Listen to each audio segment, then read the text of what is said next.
హనుమకొండ జిల్లాలో యువకులు వీరంగం సృష్టించారు. కాజీపేట రైల్వే స్టేషన్ సమీపంలో కారు డ్రైవర్తో గొడవపడి అద్దాలు పగలగొట్టారు.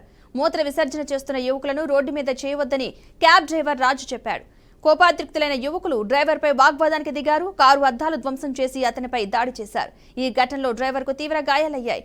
బాధితుడు కాజీపేట పోలీస్ స్టేషన్లో ఫిర్యాదు చేశాడు. యువకుల్లో ఒకరు సిద్దిపేట జిల్లాకు చెందిన ఇన్స్పెక్టర్ ఉన్నట్లు సమాచారం.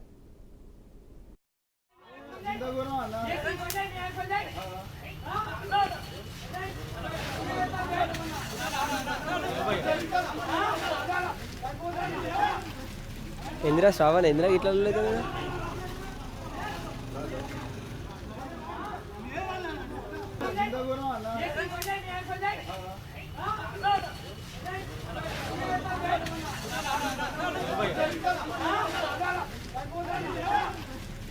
इंदिरा श्रावण इंदिरा इट्ला